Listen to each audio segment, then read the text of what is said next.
إن الحمد لله نحمده ونستعينه ونستغفره ونعوذ بالله من شرور أنفسنا ومن سيئات أعمالنا من يهده الله فلا مضل له ومن يضلل فلا هادي له وأشهد أن لا إله إلا الله وحده لا شريك له وأشهد أن محمدًا عبده ورسوله أما بعد فإن خير الحديث كتاب الله وخير الهدي هدي محمد صلى الله عليه وسلم وشر الأمور محدثاتها وكل محدثة بدعة وكل بدعة ضلالة وكل ضلالة في النار فأعوذ بالله من الشيطان الرجيم بسم الله الرحمن الرحيم قاف والقرآن المجيد بل عجبوا أن جاءهم منذر منهم فقال الكافرون هذا شيء عجيب أئذا متنا وكنا ترابا ذلك رجع بعيد قد علمنا ما تنقص الأرض منهم وعندنا كتاب حفيظ بل كذبوا بالحق لما جاءهم فهم في أمر مريج أفلم ينظروا إلى السماء فوقهم كيف بنيناها وزيناها وما لها من فروج والأرض مددناها وألقينا فيها رواسي وأنبتنا فيها من كل زوج بهيج تبصرة وذكرى لكل عبد منيب ونزلنا من السماء ماء مباركا فأنبتنا به جنات وحب الحصيد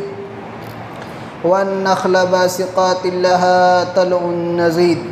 رزقا للعباد وأحيينا به بلدة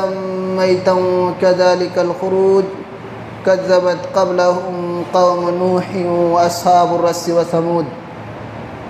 وعاد وفرعون وإخوان لوط وأصحاب الأيكة وقوم تبع كل كذب الرسل فحق وعيد أفعينا بالخلق الأول بل هم في لبس من خلق جديد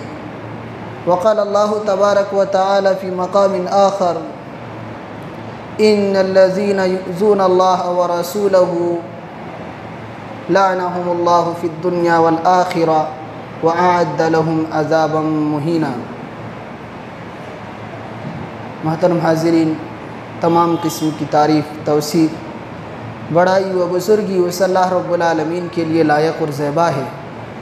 جس نے ہم سب کو اس روئے زمین کے اندر پیدا فرمایا۔ بعدہ درود و سلام ہوں تمام انبیاء علیہم السلام پر، بالخصوص ہمارے آخری نبی سرتاج رسول سید الکونین جناب محمد الرسول اللہ صلی اللہ علیہ وسلم پر۔ حاضرین کرام، حمد و صلات کے بعد آج کی گفتگو کا عنوان ہے توہین رسالت کا انجام۔ محترم حاضرین، ہم اور آپ سنے ہوں گے کہ کچھ دن پہلے فرانس کے صدر نے نبی کریم صلی اللہ علیہ وسلم کی شان میں گستاخی کی، اور ظاہر سے بات ہے ہم مسلمان ہیں، نبی کریم صلی اللہ علیہ وسلم سے ہمیں محبت ہے، آپ کے متبع ہیں، قیامت کے دن آپ کے قدموں تلے آپ کے پیچھے اٹھائے جانے کی امید ہے اور انشاءاللہ اٹھائے جائیں گے۔ تو ظاہر سی بات ہے مسلمانوں کو کافی تکلیف ہوئی، اور دنیا کے مختلف گوشوں میں مظاہرات بھی کیے، ان کا بائیکاٹ بھی کیا گیا، ان کے پروجیکٹ کا بائیکاٹ کیا گیا۔ تو آج کے اس خطبہ جمعہ میں نے اسی سے متعلق چند باتیں رکھنے کے لیے اس عنوان کا انتخاب کیا ہے۔ محترم حاضرین، ہم اور آپ سب سے پہلی چیز یاد رکھیں کہ نبی کریم صلی اللہ علیہ وسلم دنیا کی وہ ہستی ہیں جسے اللہ رب العالمین سب سے زیادہ پسند کرتے ہیں۔ یہی وجہ ہے کہ اللہ تعالیٰ نے اپنے منتخب بندوں میں سے، اپنے تمام پیغمبروں میں سے سب سے اخیر میں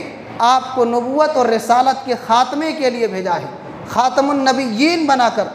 آپ کو اللہ رب العزت نے بھیجا ہے۔ آپ سے محبت ہی کا نتیجہ ہے کہ اللہ نے اپنے پاس آپ کی زندگی میں آپ کو آسمان پر بلایا تھا، معراج کی صورت میں نماز کا تحفہ اللہ رب العالمین نے دیا، مختلف فضیلتیں، مختلف آپ صلی اللہ علیہ وسلم کی خوبیاں اللہ رب العالمین نے ایسی بیان کی ہیں جو دنیا والے عام انسان اس سے قاصر ہیں۔ اللہ تعالیٰ نے آپ کی زندگی کو پوری انسانیت کے لیے، کیا مسلمان کیا غیر مسلم، ساری انسانیت کے لیے آئیڈیل اور نمونہ قرار دیا ہے کہ محمد کی زندگی صلی اللہ علیہ وسلم پوری انسانیت کے لیے آئیڈیل ہے۔ ایک بہترین انسان اگر کوئی بننا چاہتا ہے، کامیاب انسان بننا چاہتا ہے، کامیاب سیاسی لیڈر بننا چاہتا ہے، کامیاب شوہر بننا چاہتا ہے، معاشرے کو اسلامی معاشرہ بنانا چاہتا ہے، ساری خوبیاں جو ایک انسان کے اندر ہونی تھیں، اللہ کے نبی صلی اللہ علیہ وسلم کے اخلاق، آپ کے کردار، آپ کے طرز زندگی میں دنیا کی وہ ساری خوبیاں موجود تھیں، ساری خوبیاں موجود تھیں۔ یہی وجہ ہے کہ اللہ نے آپ کو کہا کہ آپ پوری دنیا والوں کے لیے رحمت ہیں، رحمت ہیں۔ لوگ اگر اپنے اعمال کے ذریعہ، اپنے برے اخلاق کے ذریعہ زحمت ثابت کریں تو وہ ان کا عمل ہے، لیکن آپ سراپا رحمت ہیں۔ وما ارسلناک الا رحمۃ للعالمین، پوری دنیا کے لیے آپ کی بعثت، آپ کی آمد، آپ کی زندگی کے اعمال پوری کائنات انسانیت کے لیے آئیڈیل اور نمونہ ہے، اور آپ پوری دنیا والوں کے لیے رحمت ہیں۔ لیکن پھر بھی کچھ بدبخت ایسے ہیں، نبی کریم صلی اللہ علیہ وسلم کی اتنی اعلیٰ شان اور اعلیٰ مقام ہونے کے باوجود نبی کریم صلی اللہ علیہ وسلم کی شان میں توہین کرتے ہیں، آپ کی گستاخی کا مرتکب ہوتے ہیں۔ ایسے لوگوں کو یاد رکھنا چاہیے کہ اللہ رب العزت نے ایسے لوگوں کو دنیا میں بھی اور آخرت میں بھی ذلت و رسوائی کا اعلان کیا ہے۔ اللہ رب العزت قرآن مقدس میں سورۃ الاحزاب کے اندر فرماتا ہے، ان الذین یؤذون اللہ ورسولہ لعنہم اللہ فی الدنیا والآخرہ وأعد لہم عذابا مہینا، کہ بے شک وہ لوگ جو اللہ اور اس کے رسول کو تکلیف پہنچاتے ہیں، اللہ اور اس کے پیغمبر کو ایذائیں دیتے ہیں، اللہ اور اس کے رسول کی شان میں گستاخی کرتے ہیں، اللہ اور اس کے رسول کی شان میں توہین کرتے ہیں، ان لوگوں کے لیے اللہ نے دنیا میں بھی آخرت میں بھی لعنت اور پھٹکار رکھی ہے کہ ایسے لوگ دنیا کے اندر جب تک رہیں گے اللہ کی پھٹکار، اللہ کی دھتکار، اللہ کی لعنتوں کے وہ مستحق ہوں گے، اور جب مر جائیں گے تب دائمی عذاب میں گرفتار کیے جائیں گے۔ اور اللہ رب العالمین نے کہا ایسے لوگوں کے لیے وَأَعَدَّ لَهُمْ عَذَابٌ مُهِينًا، ایسا عذاب ہے جہنم کا کہ انسان اس میں جاتے ہی ذلیل ہو جائے گا، رسوا کر دینے والی عذاب ہے۔ اس عذاب میں اللہ تعالیٰ توہین رسالت کے مرتکب لوگوں کو ڈالنے والے ہیں، اس جہنم میں ایسے لوگوں کو داخل کرنے والے ہیں جو ہمارے پیغمبر جناب محمد الرسول اللہ صلی اللہ علیہ وسلم کی شان میں گستاخی کرتے ہیں۔ اللہ کے نبی صلی اللہ علیہ وسلم کی شان اور آپ کی عظمت یہ ہے۔ ابھی جو ہم نے فرانس کا تذکرہ کیا ہے، فرانس کا جو معاملہ تھا وہ پوری بات یہ تھی کہ ایک اسکول ٹیچر نے اسی سال کے اکتوبر کے مہینے میں ایک اسکول ٹیچر نے بچوں کے سامنے نبی کریم صلی اللہ علیہ وسلم کا ایک کارٹون پیش کیا، وہ بنا کر کے لا کر کے بچوں کے سامنے پیش کرتے ہیں۔ ظاہر سی بات ہے نبی کریم صلی اللہ علیہ وسلم سے محبت کرنے والے، آپ کے سنت پر عمل کرنے والے، آپ پر اپنی جانوں کو قربان کرنے والے اتنی بڑی گستاخی کو کبھی برداشت نہیں کر سکتے۔ اسی اسکول کے بچوں میں سے ایک بچے نے اس شخص کا سر قلم کر دیا، اس کو قتل کر دیا۔ اب فرانس کے جو صدر تھے مائکرون، اس نے کہا کہ ہم پورا سپورٹ کرتے ہیں جس نے کارٹون بنایا ہے کہ اس کو پورے کھلے عام ہم دکھائیں گے۔ تو ظاہر سی بات ہے یہ ہمارے نبی جناب محمد رسول اللہ صلی اللہ علیہ وسلم کی شان میں بہت بڑی گستاخی اور بہت بڑی توہین ہے۔ مسلمانوں نے مختلف انداز میں بائیکاٹ کیا، ان کی توہین کی اور ان کو نقصان پہنچانے کی محت المقدور کوشش کی، اور سب سے بڑا ذریعہ جو تھا کہ ان کے پروڈکٹ، ان کے جو خورد و نوش کے سامان ہیں، کھانے پینے کی جو چیزیں ہیں دنیا کے مختلف کوشوں میں ہے، اس لیے معاشی اعتبار سے ان کو کمزور کیا جائے، ان کو معاشی اعتبار سے ان کے مصنوعات کا بائیکاٹ کر کے ان کو کمزور بنایا جائے گا۔ تو کہنے کا مقصد یہ ہے کہ آج فرانس نے ہمارے نبی صلی اللہ علیہ وسلم کی شان میں گستاخی کی۔ کچھ سال پہلے، اس سے پہلے ڈنمارک نے اللہ کے نبی صلی اللہ علیہ وسلم کی شان میں گستاخی کی تھی۔ آئے دن ہم دیکھتے ہیں کہ لوگ اسلام اور پیغمبر اسلام جناب محمد رسول اللہ صلی اللہ علیہ وسلم کی شان میں گستاخی کرتے ہیں، اور یہ سلسلہ ابھی تک چلا ہے اور قیامت تک ایسے بدبخت پیدا ہوتے رہیں گے جو ہمارے نبی کی شان میں گستاخی کریں گے۔ اس لیے ایسے موقع پر ہمارا ان سے کہنا یہی ہے کہ نادانوں سن لو، اس بات کو یاد رکھو کہ تم لاکھ کوشش کرو ہمارے نبی کے شان کو گھٹانے کی، تم لاکھ کوشش کرو ہمارے نبی کی شان میں توہین کرنے کی، پوری دنیا مل جائے لیکن ہمارے نبی کی شان میں ذرہ برابر بھی کوتاہی نہیں ہو سکتی ہے، آپ کی شان میں کمی واقع نہیں ہو سکتی ہے۔ یہ اس لیے کہ اللہ تعالیٰ نے وعدہ کیا ہے، اعلان کر دیا ہے اللہ رب العزت نے، وَرَفَعْنَا لَكَ ذِكْرَكَ، اے میرے حبیب، اے میرے پیغمبر، اے میرے محبوب، ہم نے آپ کی شان کو، ہم نے آپ کے تذکرے کو،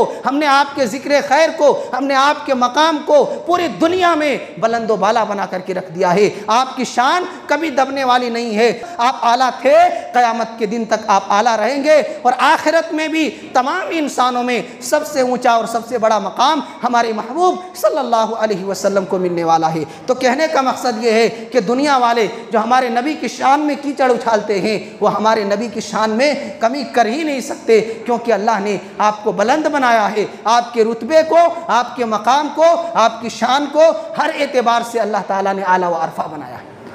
آپ کو دیکھ لیں، اخلاق و کردار کے اعتبار سے بھی دنیا میں آپ سب سے اعلیٰ تھے، حسن و جمال کے اعتبار سے بھی آپ دنیا میں سب سے اعلیٰ تھے، آپ جیسی کوئی مثال دنیا میں مل ہی نہیں سکتی، آپ جیسے انسان دنیا میں کوئی آ ہی نہیں سکتے، ایسے اللہ تعالیٰ نے آپ کو بنایا تھا۔ حسان بن ثابت نے کہا تھا آپ صلی اللہ علیہ وسلم کی تعریف میں، وَأَحْسَنَ مِنْكَ لَمْ تَرَ عَيْنِ قَطُّ وَأَجْمَلَ مِنْكَ لَمْ تَلِدِ النِّسَاءُ خُلِقْتَ مُبَرَّأً مِّن كُلِّ عَيْبٍ كَأَنَّكَ قَدْ خُلِقْتَ كَمَا تَشَاءُ، کہ میرے محبوب آپ کے حسن و جمال کا کیا کہنا، آپ اتنے حسین ہیں کہ آپ جیسے حسن کو ہماری آنکھوں نے اب تک دیکھا ہی نہیں ہے، آپ جیسے حسین چہرے کو ہم نے آج تک دیکھا ہی نہیں ہے۔ وَأَجْمَلَ مِنْكَ لَمْ تَلِدِ النِّسَاءُ، آپ اتنے حسین و جمیل ہے کہ کسی ماں نے آپ جیسا حسین اور خوبصورت بچہ آج تک پیدا ہی نہیں کیا ہے، آپ ایک ہی ہیں پوری دنیا میں حسن و جمال کے اعتبار سے،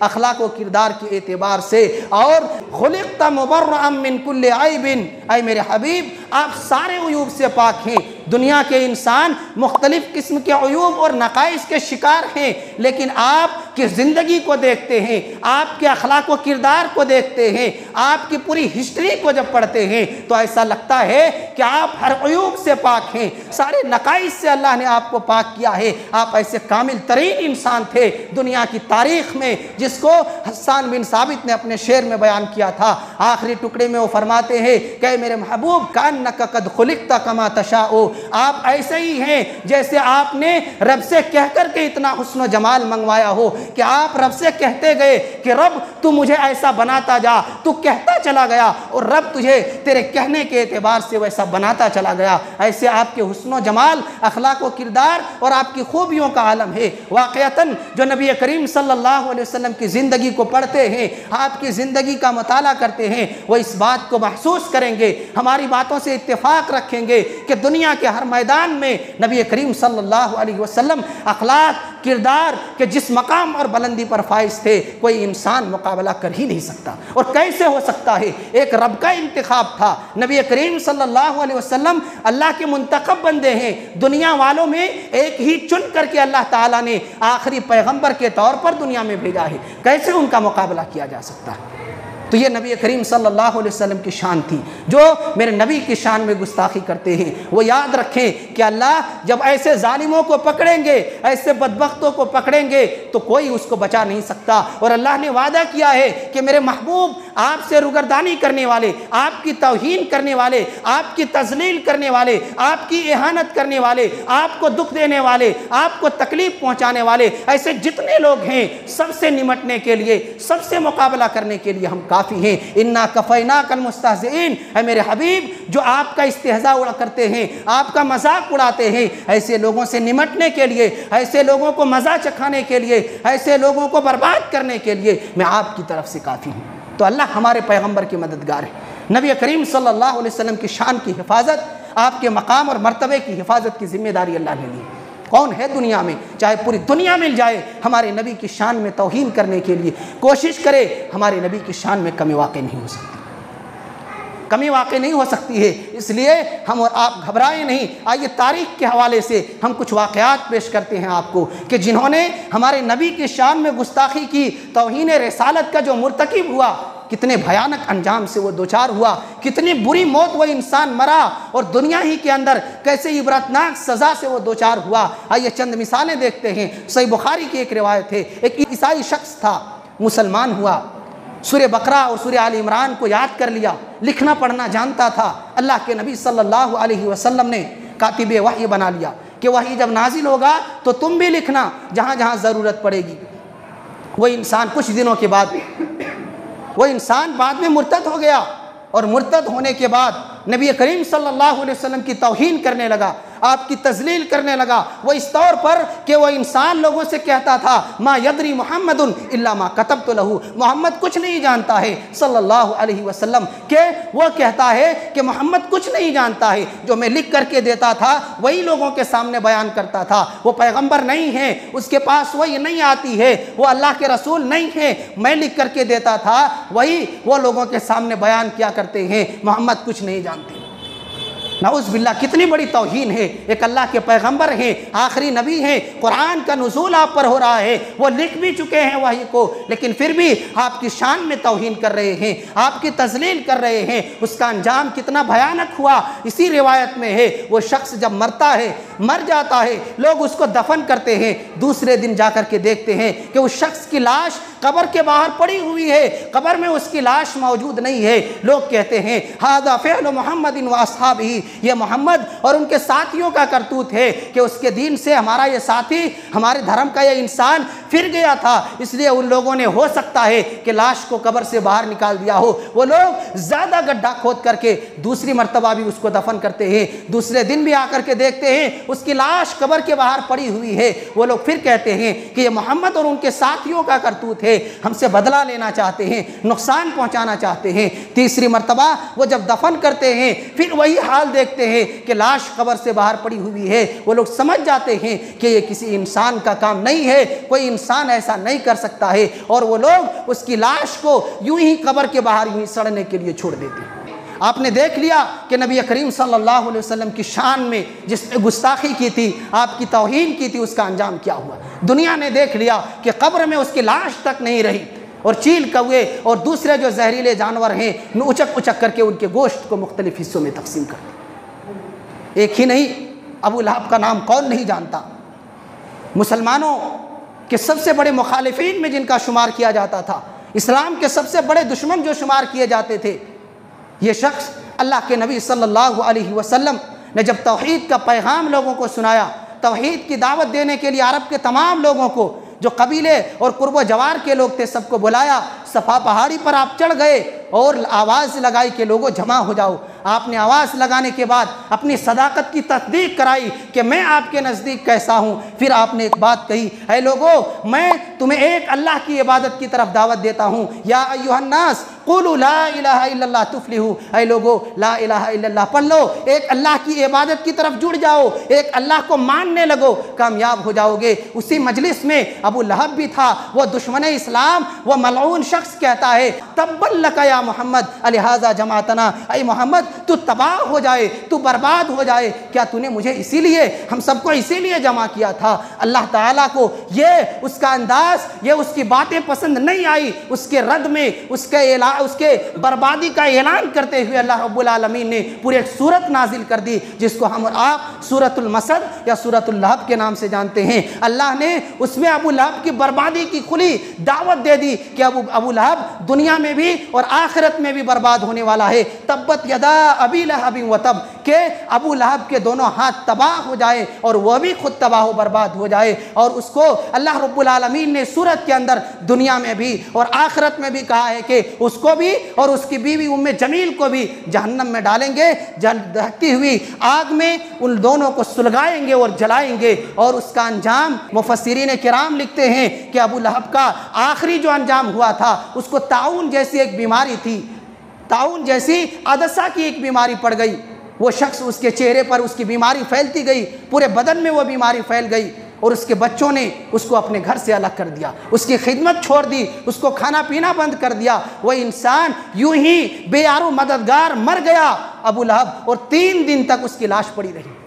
مرنے کے بعد جہاں مرا تھا اسی جگہ پر 3 دن تک اس کی لاش پڑی رہی، کوئی اس کا پوچھنے والا نہیں۔ پھر بچوں نے بعد میں اس کے بیٹوں نے کہ دنیا والے آر دلائیں گے، شرمندگی دلائیں گے کہ کیسے بیٹے ہیں، مرنے کے بعد باپ کا خاتمہ بھی نہیں کیا، باپ کو دفن بھی نہیں کر سکا، اس لیے اس آر سے بچنے کے لیے لکڑیوں کے سہارے سے ڈھکیل کر کے گڈھے میں ڈال دیا اور اوپر سے مٹی اور لکڑی سے اس کے جسم کو بدبو کی وجہ سے چھپا دیا۔ تو دنیا میں اللہ نے ایسی ذلت کی سزا دی، ایسی رسوائی کی موت دی، اس لیے کہ میرے نبی کی شان میں توہین کی تھی، میرے نبی کے ساتھ گستاخی کی تھی۔ اور ایسے ہی اللہ کے نبی صلی اللہ علیہ وسلم کے زمانے میں سیرت کی کتابوں میں آپ پڑھیں گے ایک بہت ہی بڑا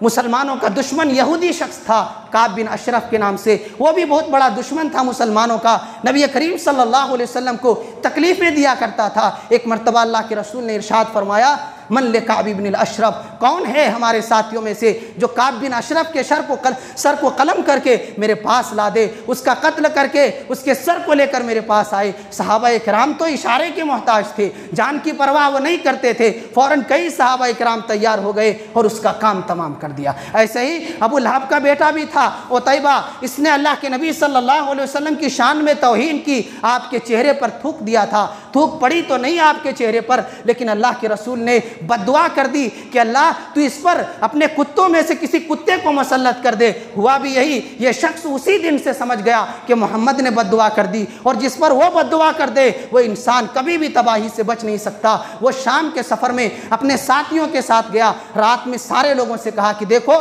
محمد نے بد دعا کی ہے، مجھے ڈر لگ رہا ہے، اس لیے سارے ساز و سامان جو ہمارے ہیں میرے ارد گرد رکھو تاکہ کوئی چیز مجھ پر حملہ آور نہ ہو سکے، کہیں سے مجھے کوئی تکلیف پہنچا نہ سکے، اور مجھے بیچ میں سلاؤ سارے لوگوں کے، اور چاروں ارد گرد سے حفاظت کیے رہو۔ لیکن اللہ تعالیٰ جس کو برباد کرنا چاہے ان سارے لوگوں میں رات کے وقت ایک شیر آتا ہے اور شیر اس کے جسم کو پھاڑ کر کے کھا جاتا ہے۔ یہ ہمارے نبی کی شان میں توہین کا انجام۔ ایسے بے شمار واقعات ہیں جنہوں نے اللہ کے نبی صلی اللہ علیہ وسلم کی شان میں توہین کی، وہ تباہ و برباد ہو گیا۔ کہنے کا مقصد یہ ہے کہ ایسے لوگوں کو ہم ایک ہی بات کہتے ہیں کہ میرے نبی کی شان میں گستاخی کرنے والوں، پہلے میرے نبی کی سیرت پڑھ کر تو دیکھو کہ میرے نبی کیسے تھے، ان کے اخلاق و کردار کیسے تھے۔ یقین مانیے جو انسان میرے نبی کی سیرت کو پڑھیں گے ان کی دل کی دنیا ہی بدل جائے گی، ان کے نظریات ہی بدل جائیں گے، ان کے سوچنے کے انداز ہی بدل جائیں گے، ان کے زندگی میں مسلمانوں کے تئیں جو مزاج تھا وہ مزاج ہی بدل جائیں گے، اس لیے کہ ایسے تھے میرے نبی کے اخلاق۔ انسان جو پڑھ لے، جو جان لے، وہ آپ کا گرویدہ اور آپ کا متبع بن جاتا تھا۔ ایک واقعہ مختصراً سناتا ہوں۔ روم کا بادشاہ ہرقل، ابو سفیان غیر مسلم ہے اس وقت، کئی سوالات کرتے ہیں ابو سفیان سے ہرقل۔ سارے سوالات کے جوابات سننے کے بعد ہرقل کہتا ہے فَإِنْ كَانَ مَا تَقُولُ حَقًّا فَسَيَمْلِكُ مَوْضِعَ قَدَمَيَّ هَاتَيْنِ، کہ ابو سفیان جو تم کہہ رہے ہو، جیسی باتیں تم نے کی ہیں، اگر واقعتاً یہ ساری چیزیں اس نبی کے اندر ہیں جو نبوت کا دعویٰ کرتا ہے، تو میں یہ کہتا ہوں کہ وہ دن دور نہیں، وہ زمانہ دور نہیں جس جگہ پر آج میں بادشاہی کر رہا ہوں، جہاں کا بادشاہ میں ہوں، اس کی حکمرانی ان کے ہاتھ میں چلی جائے گی۔ اور اگر میں مدینہ پہنچ سکتا، اگر میں اس پیغمبر کے پاس پہنچ سکتا، لغسلت عن قدمہ، تو میں ان کے پاؤں دھل کر کے پیتا۔ یہ کون ہیں؟ عیسائی ہیں، وقت کے بادشاہ ہیں، نبی کریم صلی اللہ علیہ وسلم کو دیکھا نہیں، صرف آپ کے بارے میں انٹرویو ہوا ہے، آپ کی ذاتی زندگی کے بارے میں چند باتیں سنی ہیں، اور اس کے بعد یہ نتیجہ نکالا ہے کہ جیسی باتیں تم نے کی ہیں، اگر یہ باتیں سچ ہیں تو وہ صرف عرب پر نہیں بلکہ ہمارے یہ ملک جو ہے، ہمارا جو یہ علاقہ ہے، ہمارا جو یہ تاج ہے، اس تخت پر بھی وہ حکومت کرے گا اور اس کی حکمرانی آئے گی۔ تو کہنے کا مقصد یہ ہے تمام مسلمانوں سے کہ میرے بھائیوں، نبی کریم صلی اللہ علیہ وسلم کی شان کو اللہ نے بہت ہی بلند بنایا ہے، اخلاق و کردار اور ہر اعتبار سے آپ بلند ہیں، اور ہماری اور آپ کی چونکہ شان میں توہین کی گئی ہے، چند ذمہ داریاں بنتی ہیں۔ مختصراً ان ذمہ داریوں کا تذکرہ ہم کرتے ہیں۔ پہلی ذمہ داری مسلمان ہونے کے ناطے یہ ہے ہماری کہ نبی کریم صلی اللہ علیہ وسلم کا دفاع کریں جیسے ممکن ہو سکتا ہے، جیسے ہماری قوت اور صلاحیت ہے، ہم اپنے نبی کی شان کو بیان کریں، اپنے نبی کی شان کا دفاع کریں، اور اپنے دنیا والوں کے سامنے اپنے نبی کی صحیح تصویر کو پیش کریں۔ دوسری ذمہ داری ہماری اور آپ کی یہ ہے کہ فرانس کے صدر نے ہمارے نبی کی شان میں توہین کی ہے، ہم وہاں کی مصنوعات کا بائیکاٹ کریں، وہاں کی جو چیزیں بن کر کے ہمارے درمیان آئی ہیں ان چیزوں کو نہ لیں، ان چیزوں کو نہ خریدیں، مکمل طور پر ان کا بائیکاٹ کریں، تاکہ معاشی اعتبار سے جب کمزور پڑیں گے ان کا غرور، ان کا پندار، ان کی سارے تکبر ختم ہو کر کے رہ جائے گی، اور وہ ساری چیزیں جو آج تک وہ اسلام کے بارے میں کہہ رہے تھے دوبارہ اس کی جرات نہیں کریں گے۔ تیسری جو ہماری ذمہ داری ہے وہ یہ ہے کہ مختلف زبانوں میں، اپنے علاقائی زبانوں میں چھوٹے چھوٹے لٹریچر ہوں، تقاریر ہوں، نبی کریم صلی اللہ علیہ وسلم کی شان، آپ کی سیرت، آپ کے اخلاق و کردار پر دنیا والوں کے سامنے تقسیم کریں، لوگوں کو دیں پڑھنے کے لیے کہ ہمارے نبی کی زندگی کی یہ اصل تصویر ہے، یہ اصل خوبیاں ہیں، یہ نبی کریم صلی اللہ علیہ وسلم کی زندگی کے نمایاں پہلو ہیں جس سے دیگر دنیا کے انسان خالی اور عاری ہے۔ تو دنیا والوں کو اپنے نبی کی صحیح پہچان بتائیں، تب جا کر کے لوگوں نے ہمارے نبی کی سیرت کو پڑھا نہیں ہے اس لیے جیسی تیسی باتیں کرتے ہیں۔ آپ ان کو پڑھنے کی طرف دعوت دیں، ان کے نظریات بدلیں گے، ان کے ذہن بدلیں گے، وہ نبی کے بارے میں صحیح چیزیں سوچنے شروع کر دیں گے اور انشاءاللہ بہت بہتر رنگ یہ لائے گا۔ آخری نقطہ اس سلسلے میں یہ ہے کہ نبی کریم صلی اللہ علیہ وسلم سے ہم محبت کرتے ہیں، عملی اعتبار سے اس کا ثبوت دیں۔ ایسے موقع پر ضرورت اس بات کی ہے کہ عملی میدان میں اب نبی کریم صلی اللہ علیہ وسلم کے جو اخلاق تھے، آپ کے جو اعمال تھے، آپ کے جو کردار تھے، ہم عملی اعتبار سے اس کو دکھائیں، اس لیے کہ دنیا ہمیں دیکھ کر ہمارے دین کو پہچانتی ہے، اسلام کی خوبیاں کیا ہیں، اسلام میں خرابیاں کیا ہیں، مسلمان کیسے ہوتے ہیں، ہمارے چال چلن کو دیکھ کر کے اندازہ لگاتے ہیں۔ اس لیے رہن سہن، انداز گفتگو، صدق و صفا اور دنیا کے سارے معاملات میں اسلام کی جو پہچان ہے، اسلام کا جو صحیح طریقہ ہے، اسی طریقے کو اپنائیں تاکہ دنیا والوں کے سامنے اسلام کی ایک صحیح تصویر پیش ہو کہ یہ مسلمان ہیں، صدق و صفا کے پیکر ہوا کرتے ہیں، یہ لوگ امانت دار ہوا کرتے ہیں، یہ لوگ ہر اعتبار سے بلند اخلاق کے مالک ہوتے ہیں۔ ہمیں دیکھ کر دنیا والے یہ کہیں کہ یہ بلند اخلاق والے لوگ اس لیے ہیں کہ یہ اس شخص کے ماننے والے ہیں جس کا نام محمد ہے، یہ محمد کے امتی ہیں، اسی لیے ان کے اعلیٰ اخلاق ہیں، اسی لیے ان کے کردار بلند ہیں، اسی لیے ان کی زندگی کے انداز ہر اعتبار سے منظم ہے۔ تو یہ ہمیں دیکھ کر دنیا والے یہ ثبوت اور دلیل دے کہ یہ مسلمان اس لیے اتنے بلند اخلاق کے مالک ہیں کہ محمد کے ماننے والے ہیں، محمد کے امتی ہیں۔ کہنے کا مقصد یہ ہے، حسان بن ثابت نے کہا تھا نبی کریم صلی اللہ علیہ وسلم کے دفاع کے طور پر، فَإِنَّ أَبِي وَوَالِدَهُ وَعِرْزِي لِعِرْزِ مُحَمَّدٍ مِّنْكُمْ وِقَاءُ، کہ اے میرے حبیب، اے میرے محبوب، آپ کی عزت کی دفاع کے لیے، آپ کی شان کی دفاع کے لیے، اے میرے محبوب، اگر میری جان کی ضرورت پڑے، میرے ماں باپ کے جان کی قربان کرنے کی ضرورت پڑے، میری جان، میرے ماں باپ کی جان بھی آپ کی دفاع، آپ کی عزت و آبرو کی حفاظت کے لیے قربان ہے۔